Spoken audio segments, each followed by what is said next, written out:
দিতাম কয়টা কিয়া আর হগুনো আমি সাহায্য লইয়া লইয়া দিলাম। তো আমি গরিব মানুষ, আমার গরু নাই দ্বারও নাই কোনটা নাই, আর আমি এলা টাকা কয়টাকে আমি দিতাম।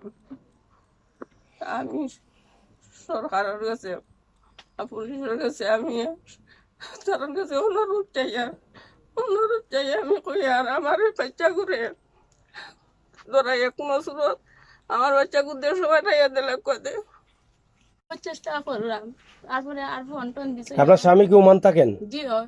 কতদিন হয়েছে ওমান থাকেন? জি ওই 3 বছর হয়ে গেছে। ফোন দিল না, 4-5 দিন ধরে আমি পিলা তো ভিডিও কলে প্রতিদিন দেখছে করছে। আপনার বাচ্চা কয়টা? জি একটা। এই বাচ্চা? জি 2 বছর।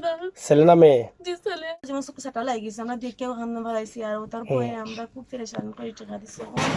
আমার দাবি প্রধানমন্ত্রী শেখ হাসিনা পুলিশ সবর গেছে আমি অনুরোধ করলাম আমার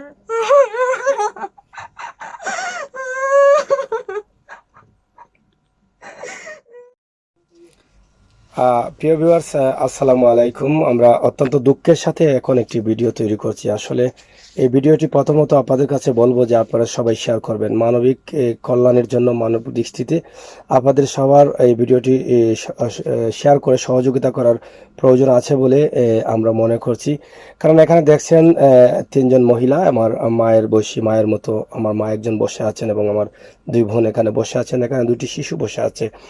আমরা আপনাদেরকে এখানে যে বিষয়টি উপস্থাপন করছি, এই বিষয়টি একদম আসলে কষ্টে ভরা। এটা আসলে আপনারা কথা শুনলে বুঝতে পারবেন যে আমরা যখনই অসহায় হয়ে পড়ি বা যখনই দিনমজুর হয়ে পড়ি, তখনই কিন্তু আমরা আমাদের ভাই বা আমাদের সন্তানকে আমরা প্রবাসে দেবার চেষ্টা করি এবং প্রবাসে পাঠিয়ে দেই। কিন্তু কেন দেই? আমাদের বুকের ধনকে আমরা প্রবাসে পাঠাই একটি কারণ, যে হয়তোবা সেই সন্তানটি কিছু রুজি রোজগার করবে, আমরা একটু শান্তিতে রুটি রুজি পাবো বা খেতে পারবো। কিন্তু অনেক সময় সেটি একটি ব্যতিক্রম হয়ে যায়, এই বুকের ধনটি হারানির রাস্তায় চলে যায় বা অনেকের বুকের ধন হারিয়ে যায়। কারণ বিশ্ব জুড়েই রয়েছে অসংখ্য খারাপ মানুষ, আর খারাপ মানুষের হাতে পড়ায় আজকে এই পরিবারটি একদম নিঃস্ব অবস্থায় এই মুহূর্তে আছে এবং শেষ পর্যন্ত কি হবে তারা এখন পর্যন্ত বুঝতে পারছেন না। তাই আসুন আমরা তাদের কথা শুনি আজকে কেন আমরা এদেরকে আমাদের সামনে নিয়ে আসলাম। আমরা এখন এই মুহূর্তে যে জায়গায় আছি সেটা হচ্ছে লামাখাজি ইউনিয়ন, এবং লামাখাজি ইউনিয়নের মিজারগাঁও গ্রামে, বিশাল একটি গ্রাম রয়েছে। এই গ্রামে একটি অসহায় পরিবার, সেই পরিবারের কাছ থেকে আজকে আপনাদের সামনে উপস্থাপন করছি আসলে কেন আমরা এখানে এসেছি।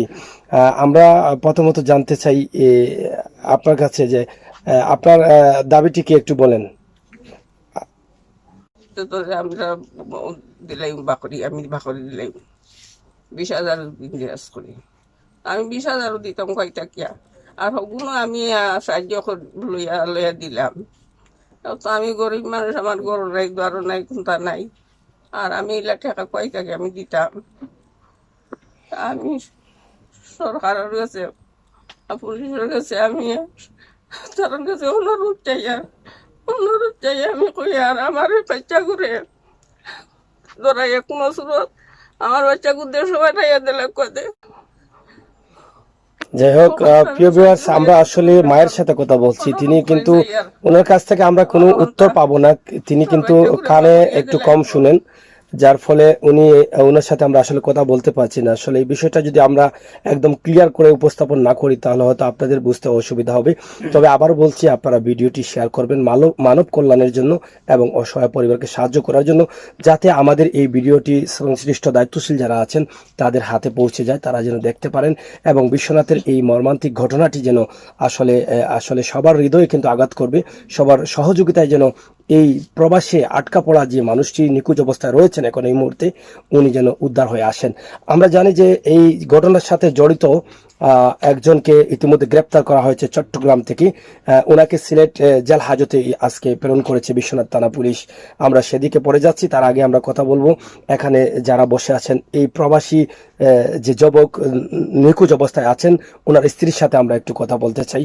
এবং মায়ের কান্না তো আপনারা শুনছেনই, মা একদম সরল সোজা এবং উনি কানে শুনছেন না বিদায় আমরা ওনার কাছ থেকে কোনো কোয়েকশন করতে পারছি না এবং কোনো কথা নিতে পারছি না। আমরা আপনার কাছে জানতে চাই যে আপনার স্বামী কতদিন যাবত নিখোঁজ আছেন এবং কোন দেশে ছিলেন তিনি? জি আমার স্বামী মুম্বাই 6 তারিখ থেকে একটা বিকাশ নম্বরে ফোন আইছে, তাহলে জিজ্ঞা করে আপনার স্বামী যোগাযোগ হয়েছেন ঈদের সময়, আমি কইছি জি না। পরে কইছেন কি পরের দিন আমি কইছি আপনার কাছে যখন যোগাযোগ তাইলে আমার পরের দিন জানাইবেন। তাই নিয়ে এবার 7 তারিখ ফোন দিয়া অনেক হয় না, আপনার স্বামীর তো খুঁজে পাচ্ছি না, আমরা বহু চেষ্টা করলাম। তারপরে আর ফোন টোন দিছে। আপনার স্বামী কি ওমান থাকেন? জি হয়, কতদিন হয়েছে ওমান থাকেন? জি ওই 3 বছর হয়ে গেছে। 3 বছর হয়েছে। এখন যে ফোন দিছে এন্ডে আপনি চিনুন নি ভাই, আগে মাতছুন নি? জি না। এখন ফোন দিয়া কিতা কইছে? জি আমি বলছি আপনি আমার নম্বর ফাইলে কয় বলে আপনার স্বামী ফোনটা কিতা কিরকম ফোনটা আইছে? ইন্টারনেটে আইছে। ইন্টারনেটে আইছে ফোনটা? জি। আচ্ছা, আপনার পরে উত্তর কিতা দিছে বেচারে? আমি বলছি আপনার ফাইলে কয় আমার নম্বর বলে আপনার স্বামী বিকাশে দে, আপনার মোবাইলের টাকা দে ফেসকি ওখান থেকে লইয়া ও আপনার লগে যোগাযোগ করলাম। আপনার স্বামীর এখানে দেখি না তাকে 4-5 দিন তাকিয়া। বা পরের দিন কইছি আমি আপনার কাছে যখন যোগাযোগ অন্তে আমার জানাইবেন। তাই না কইছি বাজার দিন ফোন দিয়া কইছি অন্তে আমি যোগাযোগ পাইছি না। ও থাকি আমরা খুব করলাম, টেনশনও করলাম, খবর পাইছি না দেয়া। পরে আমার বাচ্চা আমার খালি আব্বু আব্বু ডাকে, আমি কোনো ফোন দিল না 4-5 দিন ধরে। আমি ইলা তো ভিডিও কলে প্রতিদিন দেখছে করছে। আপনার বাচ্চা কয়টা? জি একটা। এই বাচ্চা? জি 2 বছর। ছেলে না মেয়ে? জি ছেলে। ছেলে। যে মানুষটা প্রথমে ফোন দিছিল ওই মানুষটা আবার টাকা চাইছে নি পরের দিন? জি পরের দিন কইছে, আমি কইছি আপনার লগে টাকা লেনদেন নি বলে টাকা লেনদেন নি। পরের দিন কিভাবে? প্রথমত কইছে যে আমরা খুঁজা পাইরাম না, জি হয়। পরবর্তীতে সে আবার ফোন দিছে। জি হয়। দিয়া কিতা কইছে এটা? দিয়া কইছে অন্তে যোগাযোগ পাইরাম না আপনার লগে, আমি মানুষতে পাইরাম না এর লাগিয়া আচ্ছা, যোগাযোগ করলাম। তে আপনাদের কইছিলে বলে জানাই ওর লাগে আপনারে জানাইলাম, তোমার স্বামীরে খুঁজে পাচ্ছি না বলে। পরে যে টাকা দিলা আপনার টাকার লাগি ফোন দিল, সে ফোন দিল? জি এনার গেছে আমার জানার গেছে ফোন দিছে রাত 12টা সে দিছে? এই মানুষে দিছে না অন্য কেউ দিছে? আরেকজনে। আচ্ছা, আরেকজনে ফোন দিছে। জি হয়। আচ্ছা, আমরা আপনার কাছ থেকে জানতাম চাইলাম যে আসলে প্রথম যে ফোনটা আইছিল আপনার কাছে, এই ফোনটা আসলে সে দিছে এবং কিতা কইলো প্রথমে আপনারে? আমারে রাত 12টার সময় ফোন দিছে, দেওয়ার পরে উপরে খবর দেওয়া হয়েছে। রাত 1টার সময় আমি রাগ করে বলছি যে আপনি কে ভাই, খালি বারবার আমাকে ফোন দেওয়া হয়। যে আমারে বলে যে মুসাদ্দুর আপনার কিতা? আমি বললাম যে মুসাদ্দুর আমার দেবর। আমারে কয় যে আমি আমার একটা উটের বাচ্চা আরি গেছে, আমি অন্তুক আনি তাইছি, অন্তুক আইয়া দেখি তোমার দেবর রে এখানো আটটাই। আমার এই সারাদিনে হয়েছে নিয়া কইছে যে ও নম্বরটা দিয়া আমার ফ্যামিলির মানুষের কই আমি বিপদ আছি আর আমার 2 বছরের একটা ছেলে ভালো আসেনি। এখন আমি বলছি বেটারে যে আপনার নম্বরটা দেও। বেটায় আমার বেটার নম্বর দিছে, দেওয়ার পরে এখন আমার হুমকি দেখাইছে যে তোমার দেবরে নেওয়ার লাগে 5 লক্ষ টাকা আমার দেওয়া লাগবো। এখন আমার স্বামী হাজবেন্ড, আমি তানোর কাছে বলছি, এখন তাইনে ও উমানো বেটার কাছে ফোন দিছেন, দেওয়ার পরে তাইনে কিতা মাতিয়া কতটা করিয়া বুঝাইতে 2 লক্ষ টাকা ফুড়াইছেন। ফুড়ানির পরে যে দেখো আমরা গরিব মানুষ, আমরা খাইতাম ঘুরতাম, গরিব তো দেশে আইছি, তে আমি 2 লক্ষ টাকা দিমু। আর এখন আমি পারতাম না পুরা 2 লক্ষ টাকা দিতাম। আমি দেখি যে চেষ্টা করলাম, আমরা তো টাকা পয়সা নাই। আর আমি এখন লকডাউনে 5 মাস ধরে বন্দি। আমার ভাইও তো অল্প ভাবে রুজি করে, আর রুজি করে টাকা বাই পাঠাইয়া দিয়ে খালি খাইন কোনো স্রোত। তা আমি ম্যানেজ করে দিই মানে এখন তো আমরা কোনো স্রোত দিছি ঋণ দার করিয়া পেরেশানি করিয়া 43,860 টাকা দেওয়ার পরে এখন আপনারা যে 43,860 টাকা, এই টাকাটা কোন জায়গা দিছেন আপনারা? চিটাগাং। চিটাগাং মানে বাংলাদেশও? জি বাংলা। তারা এই নাম্বারটা দিছে নি? তারা জি, যে ব্যক্তি আপনারা ফোন দিছে টাকার লাগি জি উমানো বেটা নাম্বার দিছে। নাম্বার দিছে, এই ব্যক্তির লগে আপনারা মাত হইছে যে 2 লাখ টাকা আপনারা দিবা? জি 2 লাখ টাকা দিলে ছাড়িয়া দিব? জি। তখন আপনারা এখন আমরা তো 2 লাখ টাকা পারতাম, আমরা অবস্থা নাই, আমরা গরিব মানুষ, আমরা দিরা কোন স্রোত, আমরা কোন স্রোত জীবন রক্ষা করলাম খাইলাম আমরা। এখন আমরা কোন স্রোত আমরা 43,860 টাকা দেওয়া হয়েছে। দেওয়ার পরে আমরা মানুষ পাইলে আমরা পুরা 1.5 লক্ষ টাকা দিমু।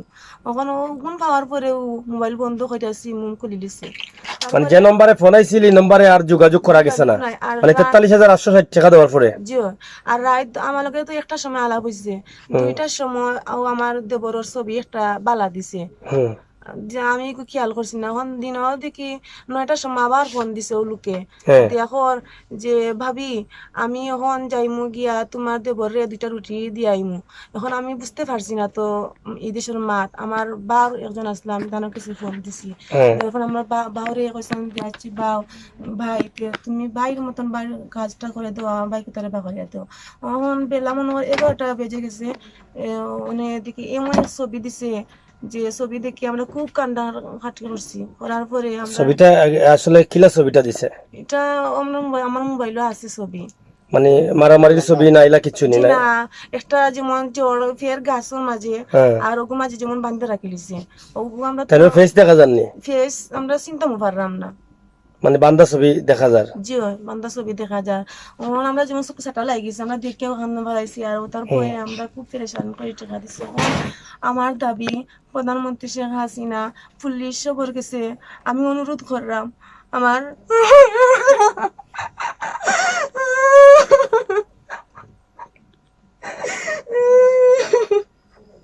আমার দেওয়ারে ফিরিয়ে দেওয়া দিত।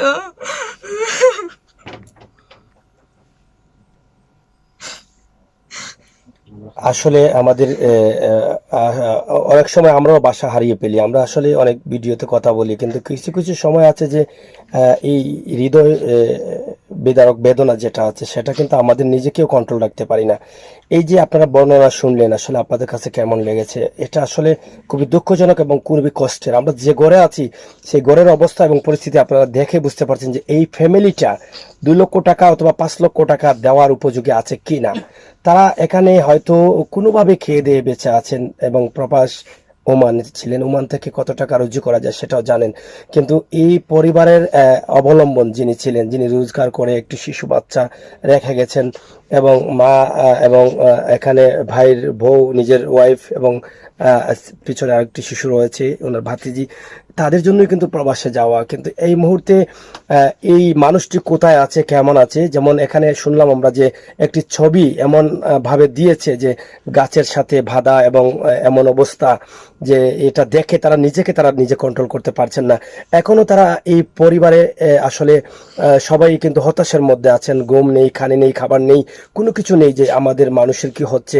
এই যে মা, একদম বয়স্ক মা, অসুস্থ মা, তিনিও কিন্তু আসলে কথা আমাদের বুঝতে পারতেছেন না, হয়তো বা উনি কানে একটু কম শুনছেন, কিন্তু উনি ওনার চেহারা দেখে আমরা বুঝতে পারছি যে আসলে আপনার কাছে, আমার কাছে এবং দেশের দায়িত্বশীল যারা আছেন, প্রবাসী কল্যাণ মন্ত্রণালয় যারা আছেন এবং দেশের মন্ত্রীর কাছে উনিও আবেদন করেছেন যে এই বিষয়টা যাতে উনি সুদৃষ্টি দেন এবং যেভাবে হোক, যে করে হোক, আমরা আশা করব এই ভিডিও দেখার পরে ওমানে যে বাংলাদেশ দূতাবাস আছে, দূতাবাস থেকে আপনারা একটু সহযোগিতা করবেন এবং এই মানুষটির খোঁজ খবর নেওয়ার চেষ্টা করবেন। আমরা তাদের সাথে যোগাযোগ করার জন্য এই ইউনিয়নের বা এই ওয়ার্ডের যদি মেম্বার সাহেবকে আমরা ইতিমধ্যে খবর দিয়েছি, তিনি আসলে ওনার কাছ থেকে একটি বক্তব্য নিব এবং ওনার নম্বরটিও আমরা এখানে দিয়ে দিব। দূতাবাসে যদি ওমান দূতাবাসে আপনারা যে কোনো ধরনের সহযোগিতা এই পরিবার থেকে করা লাগে, তাহলে পাসপোর্ট অথবা যে যত কিছু আছে হয়তো তাদের সাথে যোগাযোগ করে আপনারা অবশ্যই নিতে পারবেন। আমরা আশা করব এই পরিবার আসলে বেশ কয়েকদিন যাবৎ তারা কিন্তু কান্নায় ভেঙে পড়ছেন এবং একজন মানুষের চোখে বা একজন মানুষের মনে কতটুকু কান্না থাকতে পারে এবং কতটুকু জল থাকতে পারে সেটা আমরা জানি। এই মুহূর্তে তাদের আসলে কষ্টই জীবনসঙ্গী হয়ে গেছে, যাদের ঘুম নেই, খানি নেই, যারা একদম অসহায়ের মতো অপেক্ষা করছেন যে আমাদের ছেলে কখন ফিরবে, আমাদের ভাই কখন ফিরবে এবং সন্তান অপেক্ষায় আছে যে আমার বাবা কখন ফোন করবে। এই বিষয়টা কি আমার সবার হৃদয়ে আঘাত করবে না? অবশ্যই করবে। যদি করে থাকে তাহলে আমরা আশা করব এই ভিডিওটি আপনারা অবশ্যই শেয়ার করবেন। আমরা তাদের কাছ থেকে বিদায় নেব, তবে আমরা পরবর্তী পর্ব আবার আপডেট খবরগুলো আপনাদেরকে সবসময় জানানোর চেষ্টা করব। আমি আপনার কাছে জানতে চাই যে এখন আপনি কি চাচ্ছেন? আপনার তো একমাত্র সন্তান ছাড়া তো এই মুহূর্তে আপনার কেউ নেই। আপনি একটু আগে বললেন যে আপনার বাচ্চা কিন্তু বাবা করছে, এই মুহূর্তে আপনার কি চাবার আছে? জি আমার স্বামী সরকার হয়ে গেছে। আপনার স্বামী চাচ্ছেন? জি আপনার স্বামী লাস্ট কথা কতদিন আগে হয়েছিল আপনার জি সাথে? 30 তারিখ। 30 তারিখ? জি এরপরে আর কোনো কথা হয় নাই? জি না।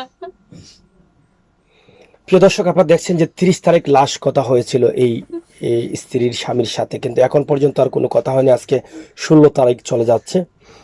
আমরা আশা করব ভিডিওটি আপনারা সবাই শেয়ার করবেন, শেয়ার করে সহযোগিতা করবেন।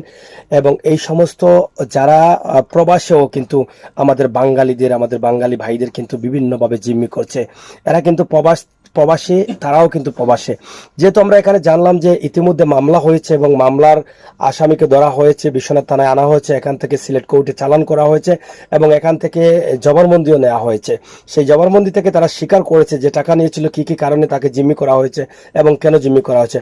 তাহলে আমরা বুঝতে পারলাম, যেহেতু সূত্র পাওয়া গেছে, এই মানুষটিকে বাঁচানোর জন্য অবিলম্বে বাংলাদেশ দূতাবাস যেটা আছে প্রবাসী ওমানে, সেই দূতাবাসের সাথে যোগাযোগ করে সেখানকার পুলিশ দিয়ে এটা উদ্ধার করা আমার মনে হয় জরুরি। এবং আশা করছি যে সেটাই বাংলাদেশ দূতাবাস এবং বাংলাদেশের দায়িত্বশীল প্রবাসী কল্যাণ মন্ত্রী সহ আমাদের প্রধানমন্ত্রী সহ সবার কাছে এই দাবি, এই বিষয়টা আপনারা অনতি বিলম্বে জরুরিভাবে বিষয়টা দেখার জন্য। আমরা কথা বলবো এখানকার মেম্বার এবং দায়িত্বশীল যারা আছেন। আপনার আর কি চাওয়ার আছে দেশের যারা দায়িত্বশীল আছেন? আমি চাই আমার দেবরকে প্রধানমন্ত্রী শেখ হাসিনা, পুলিশ, শাহজাহান দুনিয়ার গেছে আমার অনুরোধ, আমি আমার দেবরকে চাই, আমার দেবরে বাগরিয়া দেওয়া হয়। প্রিয় দর্শক, তাদের দাবি একটাই, আমরা আর বলতে চাই না, তাদেরকে আর কান্না করাতেও চাই না, আমাদেরই কষ্ট লাগতেছে। এটা আসলে খুবই কষ্টের বিষয়, এটা আপনারা দেখেই বুঝতে পারছেন। আমরা এখানকার মেম্বার যিনি আছেন, তিনি হয়তো সম্ভবত আসছেন বা আসবেন, ওনার কাছ থেকে দু একটি কথা শুনবো আজকের মামলার সম্বন্ধে এবং মামলা কোন পর্যায়ে আছে এবং তার স্বীকারোক্তি বিষয়টা। আপনারা ভালো থাকুন, নিরাপদে থাকুন, সুস্থ থাকুন এবং এই পরিবারের জন্য দোয়া করুন। এই পরিবারের জন্য যে যেখান থেকে পারেন, যেভাবে পারেন সহযোগিতা হাত বাড়িয়ে দিন। প্রথম নম্বর সহযোগিতা হচ্ছে আপনি ভিডিওটি শেয়ার করুন। দ্বিতীয়ত হচ্ছে আপনি দায়িত্বশীলের কাছে এই ভিডিওটি পৌঁছে দিবেন। তৃতীয়ত হচ্ছে আপনার মূল্যবান কমেন্টটি কিন্তু কমেন্ট বক্সে লিখবেন। ধন্যবাদ সবাইকে। মাননীয় এমপি মহোদয় তাৎক্ষণিকভাবে বলেন যে এটা ব্যবস্থা নেওয়ার জন্য তাৎক্ষণিক ওসি বিশ্বনাথের ওসি এই মোবাইল নাম্বার ট্যাগ করে জানতে পারে যে এটা চিটাগাংয়ের নাম্বার। তারপরে ওই চিটাগাং থেকে গতকালকে রাত্রে একটি আসামি উদ্ধার করা হয় আর উদ্ধার করে চালান করা হয়। তখন আমরা 150 জানতে পারি যে ওই আসামি স্বীকার করেছে, যে দাবি করতেছে যে উনি আমাদের লোকের কাছে টাকা পায় 160 বলে যে কথা আমি দেখেছি, বলেছে যে 40,000 টাকা পেয়েছি আর 20,000 টাকা দিলে আমি কিন্তু ওকে ছেড়ে দেবো। আমি বাংলাদেশের যে আসামি গ্রেপ্তার হয়েছে, যাকে ধরা হয়েছে, সেই আসামির জবানবন্দি থেকে এটা আসছে 164 এটা জবানবন্দি নিয়েছে তারা। তো এখানে যে টাকাগুলো আপনারা চিটাগাঙ্গে পাঠিয়েছেন, সেটা মোবাইল ট্রেকিং এর মাধ্যমে সেটা সংগ্রহ করা হয়েছে এবং এই সংগ্রহকালীন অবস্থায় কিন্তু তাকে এখান থেকে গ্রেপ্তার করা হয়েছে। গ্রেপ্তার করে সিলেটে নিয়ে আসা হচ্ছে। এখান থেকে আজকে তাকে সিলেট কোর্টে 160 জিজ্ঞাসাবাদ করা হয়েছে এবং বর্তমানে সে সিলেট জেল হাজতে আছে। শেষ পর্যন্ত আসলে আপনারা মামলা নিয়ে কতটুকু আশাবাদী? এবং এখন আমি মামলা নিয়ে আশাবাদী, মাননীয় প্রধানমন্ত্রীর কাছে আমার এই বিশ্বনাথ উপজেলা থেকে একটি আবদার, যে আমি দেখতেছি বিভিন্ন গণমাধ্যমে দেখতেছি যে মাননীয় প্রধানমন্ত্রী এবং প্রবাস কল্যাণ মন্ত্রী এবং আমাদের সিলেটের পররাষ্ট্রমন্ত্রী বিভিন্ন এলাকায় বিভিন্ন প্রবাসীদেরকে বিভিন্ন সমস্যা থেকে উদ্ধার করতেছেন। আমার জোর দাবি, এই সিলেট জেলা বিশ্বনাথ উপজেলার একলামাকাজি ইউনিয়নের একটি অসহায় পরিবার, যার যে না থাকলে এই পরিবারটি একবারে অসহায় হয়ে যাবে। এই পরিবারের মা এবং ওই পরিবারের একটি ছেলে যেন তার বাবাকে ফিরিয়ে পায়, এই আমার জোর দাবি। আমরা বিশ্বাস করি যে আমাদের এই ভিডিও অনেক দায়িত্বশীল যারা আছেন তারা দেখবেন। যদি তারা কখনো আপনার সহযোগিতা চায়, তাহলে আমরা কি আপনার নাম্বারটা এই ভিডিওতে দিতে পারি? অবশ্যই। আপনার নামটা যদি একটু বলেন। আমি বিশ্বনাথ উপজেলা একলামাকাজি ইউনিয়ন পরিষদ 2 নম্বর ওয়ার্ডের ইউপি সদস্য, আমি আবুল কালাম। আমার মোবাইল নম্বর হচ্ছে 01726092854। প্রিয় দর্শক, আমরা কথা বলছিলাম এই ওয়ার্ডের মেম্বার যিনি আবুল কালাম, ওনার নাম্বারটাও আমরা সরাসরি দিয়ে দিচ্ছি। আমরা চাই এই ছেলেটি জীবিত অবস্থায় আবার মায়ের কোলে ফিরে আসবে। আমরা চাই এই ছেলেটি জীবিত অবস্থায় তার সন্তানের কাছে চলে আসবে। আমরা এটাই আশা করছি। শুধু আমরা এখানে সিলেটে সীমাবদ্ধ থাকলে চলবে না, এই ভিডিওটি আমাদের সকলের নৈতিক দায়িত্ব হয়ে গেছে এটা সংশ্লিষ্ট দায়িত্বশীলদের কাছে পৌঁছে দেওয়া। তাই আসুন আমরা এই ভিডিওটি বেশি করে শেয়ার করি এবং আমাদের মূল্যবান কমেন্ট করি। আমরা অসংখ্য ধন্যবাদ জানাই বিশ্বনাথের এমপি মহোদয়কে। এই বিষয়টি অবগত করার পর সাথে সাথে তিনি গুরুত্ব দিয়েছেন। আমরা আশা করব এইভাবেই, যিনি একটু আগে বলেছেন সিলেটের 1 আসনের মন্ত্রী মহোদয়, তিনিও যেন এই বিষয়টি আসলে গুরুত্ব সহকারে দেখেন এবং আমরা আশা করব আপনারা যারা এই ভিডিওটি দেখবেন অবশ্যই দায়িত্বশীলদের পৌঁছে দেওয়ার জন্য আমরা আশা করছি। প্রিয় দর্শক, আমরা এখান থেকে বলার আর কিছু নেই, বলার ভাষা আমরাও খুঁজে পাচ্ছি না। তবে আপনারা অপেক্ষায় থাকবেন, এই বিষয়ের উপরে আমরা বারবার ভিডিও দেওয়ার চেষ্টা করব। আপডেট খবর যতটুকু আসবে আমরা চেষ্টা করব সিলেটের ম্যাগাজিন ইউটিউব চ্যানেলে আপনাদেরকে পৌঁছে দেওয়ার জন্য। তবে আমরা এটাই মহান আল্লাহ রাব্বুল আলামিনের কাছে চাই যে আল্লাহ তাআলা যেন আমাদের এই প্রিয় ভাইটিকে সুস্থ রাখেন, ভালো রাখেন, এবং এই সমস্ত গজব যারা আছে এই গজবদেরকে যেন দুনিয়া থেকে বিতাড়িত করেন। আপনারা দেখেন যে টাকাটা কিন্তু বাংলাদেশেই যাচ্ছে, উনি আছেন প্রবাসী, কিন্তু প্রবাসের কোনো লোক কিন্তু টাকা নিচ্ছে না, নিচ্ছে বাংলাদেশের ভাই। বাংলাদেশের ভাই কিন্তু বাংলাদেশের ভাইকে জিম্মি করছে। এটা কত খারাপ।